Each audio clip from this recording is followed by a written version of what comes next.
From KLCC Media, this is the Oregon Grapevine. I'm Barbara Dellenback. The Oregon Grapevine highlights fresh-pressed conversations with people who are actively and passionately creating the present and future in which they wish to live.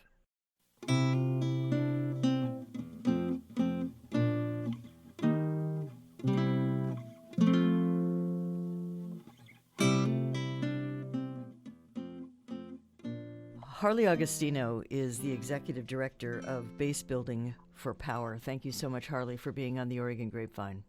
Great to be here with you, Barbara. Let's start with what is Base Building for Power? What is the organization's purpose and how's it going? Sure. Base Building for Power is a organizer training community and organization, and we train labor organizers, community organizers, student organizers all over the US, Canada, and various other countries. And we have been around for 4 years, and we, believe that the world is on fire with multiple crises, and our small part in that is to train the next generation of movement leaders.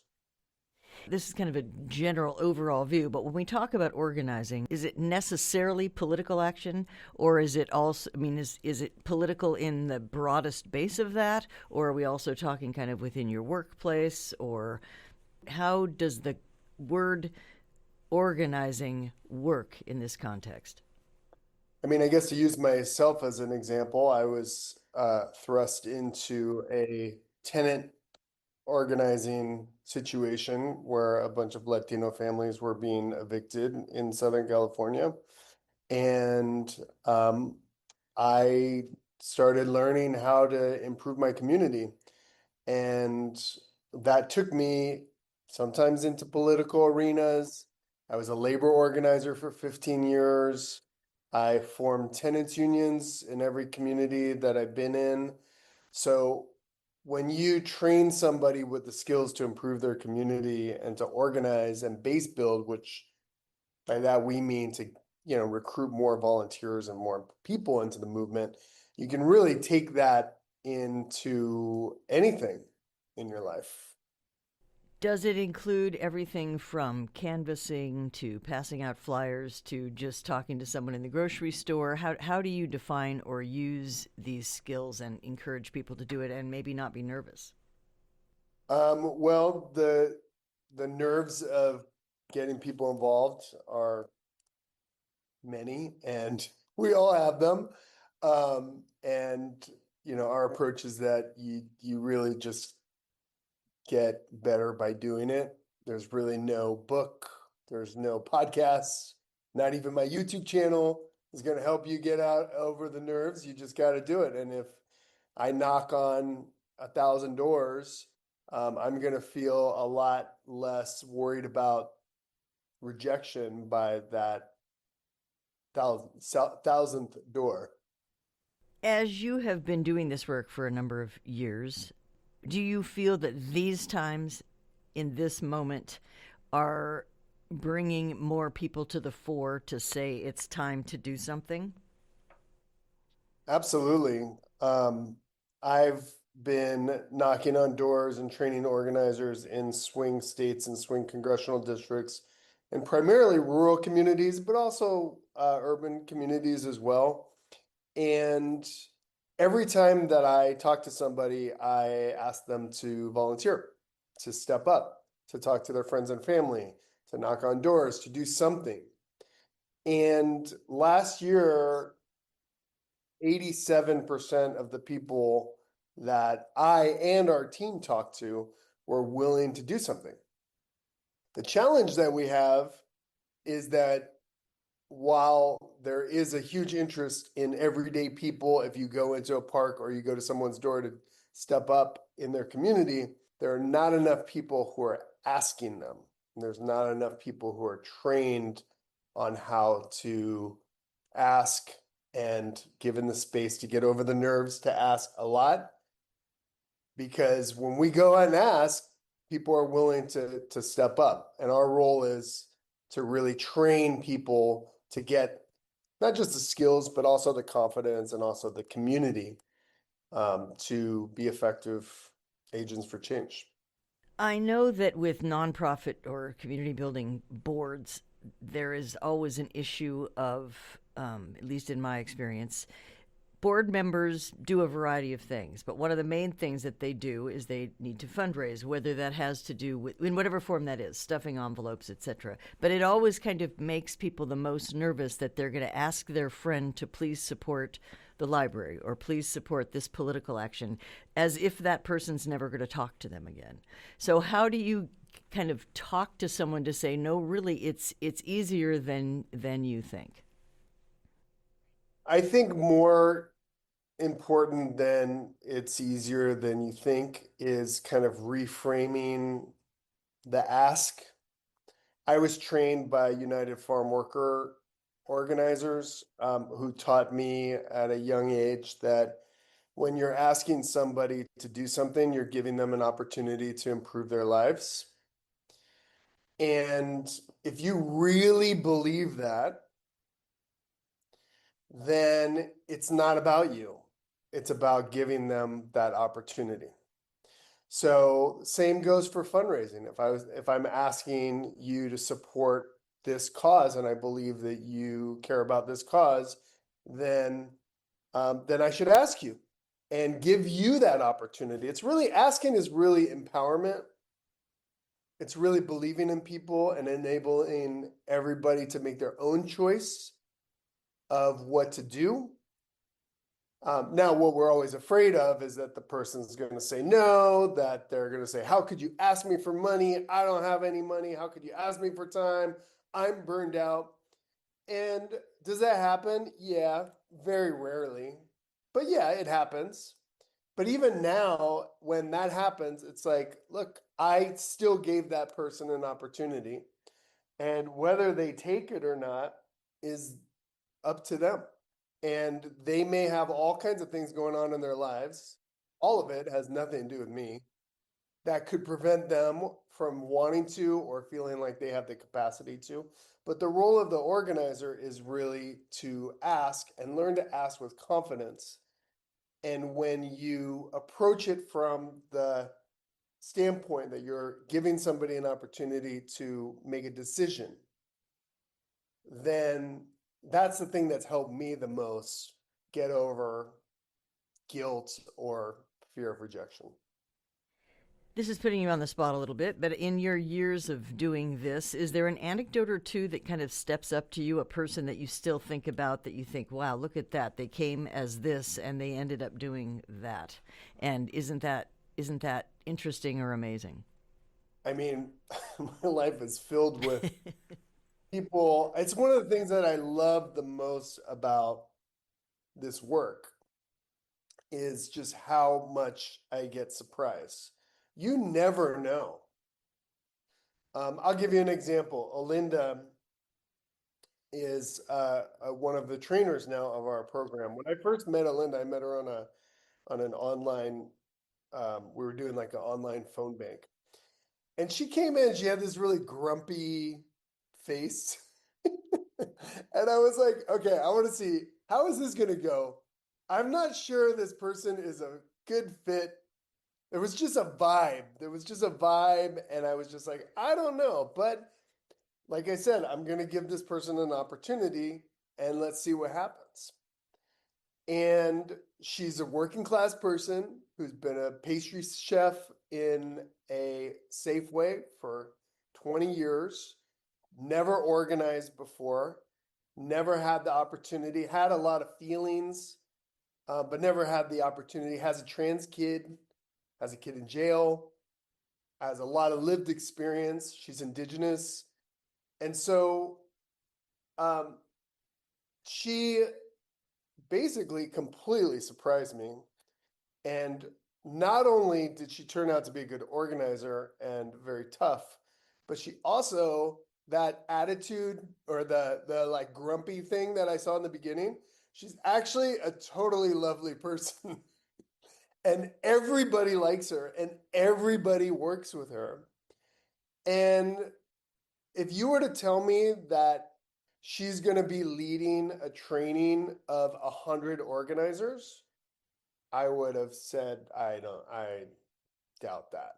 I would not have put my money on that. So there's lots of people like Alinda that surprise you. I have all kinds of people, they flake a bunch of times. And I think, well, maybe they need to learn discipline. Maybe they need to learn how to be structured about their time. Not everybody, I had to learn those skills. And so I don't want to judge somebody. So, but there's a lot of, yeah, I could go on and on. There's lots of Alindas out there. But it goes back to, withholding your judgment, giving people the opportunity, and then see what they do with it. There are lots of things going on that I imagine and I know personally and around draw people to be like it's time to do something. Why isn't anybody do something? But what do you think, and maybe it's 1,000 reasons, but why does someone finally call you? Is like what causes them to one day kind of wake up and go, okay, I can't do this anymore. I can't just sit here and watch these people doing this, or I can't take my landlord stuff, or I can't, whatever it happens to be. Do you think there is a common something that finally causes people to say, I've got to go for it? I think the common thing is that they're asked. I mean, there's no shortage of issues going on in the world that are affecting um, all kinds of people in our community very deeply and affecting us emotionally. The number one thing that gets somebody to do something is being asked. And it depends who asks them. Like somebody on social media, that's better than nothing. A random person at your door, apparently I get 87%, and people on our team get 80. That's a pretty good amount. Somebody that that's the best. So if you can have an in-person conversation with somebody that and you say, look, I'm really upset with what's going on with ICE taking members of our community and whisking them away to, countries they've never even heard of. Are you upset about that? And if you're my friend, that I probably already know the answer to that, but I would ask you anyway. And then you got to and then it's like, okay, well, let's do our part. This is what I'm willing to do. Will you join me in doing this? And I'm imagining there are conversations about apathy because I think it's easy to look around and be really upset and think, yes, of course, I agree with you, my friend. These things are horrible and they're terrible. But really, can I do something? How do you get them to say yes, you can? Yeah, I don't believe in apathy personally. I think that maybe there's a tiny percentage of people that actually don't care about anything and anybody. Um, but it's more, what's the obstacle? What's the obstacle? What are the common obstacles for people to not step up? They're afraid. So maybe somebody would be afraid to go to anti-ICE rally now that somebody people are getting shot at them. That's an understandable fear. So fear is a big reason that people don't do things. Not feeling that it could make a difference. So those are two pretty common ones. So it really depends what the obstacle is in terms of what I would say. If it's fear, then you got to talk about the fear and why do we need to stand up even though we're afraid? And you identify, maybe I would share stories of how I've stood up for myself when I was really afraid. If it's about, I don't think we can win, which I'm sure there's a lot of people now saying Trump's got all the power. How is it possible for us to win? I might give examples. I think the most compelling thing is I think we can win, and this is why, and and just leading by example. I think a lot of it is leading by example. So you're afraid, I'm afraid too, but I'm doing this because of this. Why don't you join me? You don't think it's possible? You know what? Sometimes I also feel that. I'm not a si se puede person 100% of my life. I get down, I get depressed. However, this is why I stand up, and you should join me. Will you join me? I have heard a phrase it's specifically about canvassing and the whole act of going door to door and people to people, but I've heard an expression that I'd love you to explain a little, which is deep canvassing. Could you explain what that is? You know, if you asked 100 different people about deep canvassing, you'd get probably 100 different answers. My understanding of it is that it's a it's a reaction to transactional door knocking. So a transactional door knock would be, hey, how's it going? Is your name on the list? Are you supporting Kamala Harris for president? Undecided? Okay, great. And then you just went in, found the person, got their information, and went out. That's not a conversation. You're not moving anybody, you're not persuading them. And so I think a lot of people, when they talk about deep canvassing, it's about really engaging people in a real way around the issues that they care about. So, for example, you could say, "Hey, I'm knocking on doors for this campaign. I'm really upset with the high cost of living. This is really affecting me. Is it affecting you? How's it affecting you? You know, what costs are you struggling with the most? Oh yeah, that's me too. I had this, lost my appendix last year, and I got an $8,000 bill, and so like now, and that's gonna take me 4 years to pay off. And then I share that story about myself, and then they share a story of how they had a huge medical bill. And so that's a situation where we're connecting with each other. And then it's really mobilizing people into action. I think one difference that I have a little bit is that some people talk about like we need to just do deep listening, like 30-minute, hour-long conversations with people at the door. And some people will do that with you, but we have to talk to so many people. And I actually think that you can have a genuine conversation with somebody in like 3 or 4 minutes. So I'd rather have a good conversation, connect about our experience with the healthcare costs, agitate them about, who's getting rich off of our lack of health, ask them to, do a step, sign a petition, volunteer, do something, and then move on to the next one.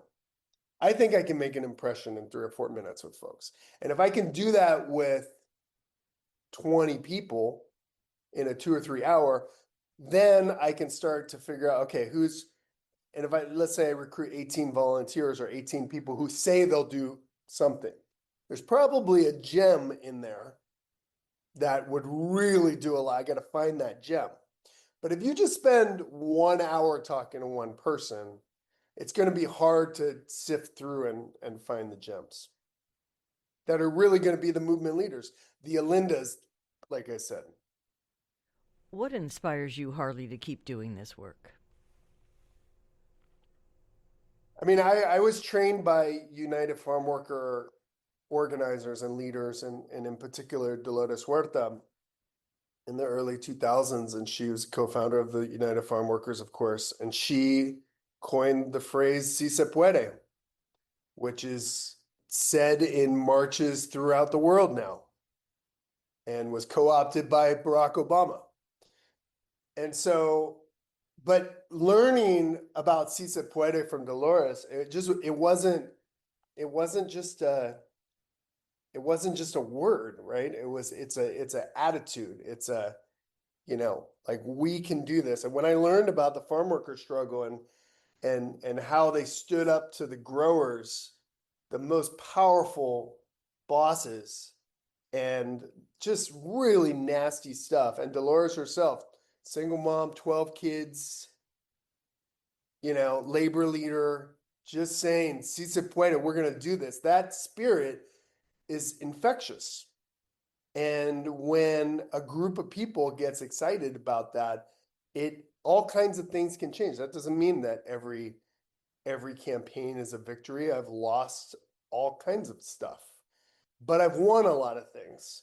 And so now, being an organizer for 25 years, I can point back to tons of victories of when workers have stood together, or when tenants have stood together, or when immigrants or a community has stood together, how we've actually won tangible things. So nobody can convince me that it can't be done, because that's just not my experience. Now, 25 years ago, as a young organizer, I had to learn that. I had to trust. My elders, I had to listen to Dolores and see what she did. And she told me about the examples. And then I saw that. I was like, okay, well then I believe that. I see it. I believe it.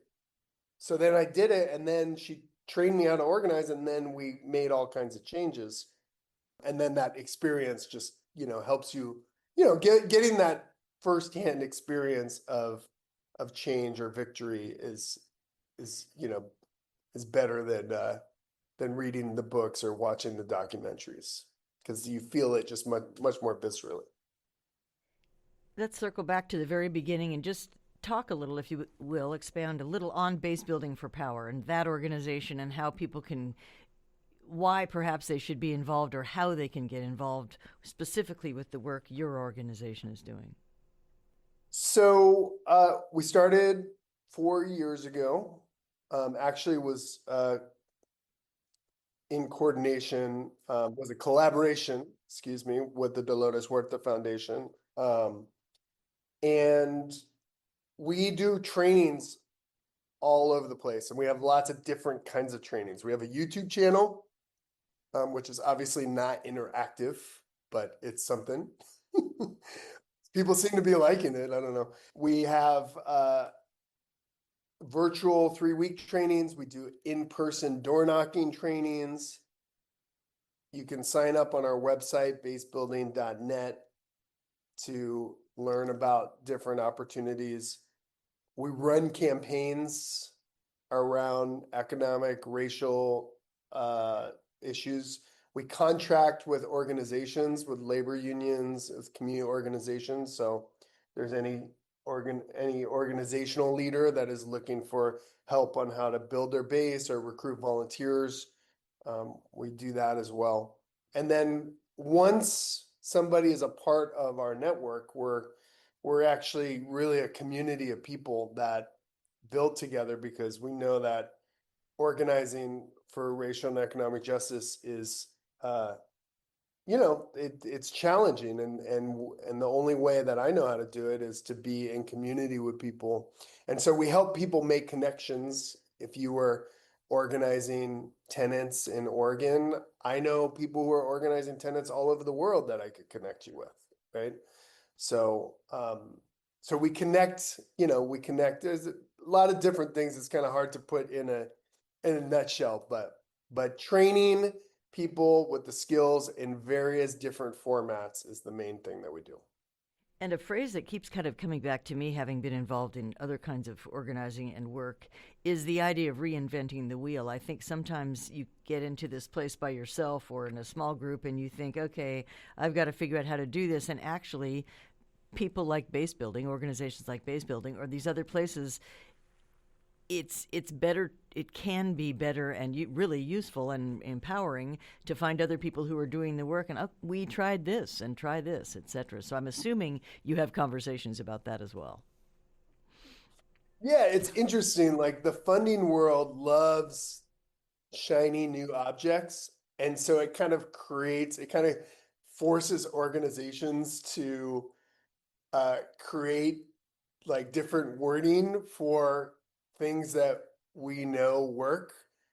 I mean, deep canvassing, Dolores would probably say, yeah, that's just organizing. That's what we do. We connect with people and then we push them into action. Like, there's not So yeah, so I do think it's important to learn from our elders. And when I look at what I was doing 25 years ago and what I'm teaching now, it's really, it's not the same, but it's very it's pretty close.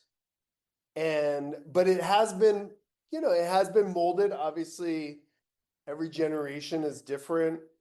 Um, my predecessors didn't teach anything about self-care or sustainable organizing.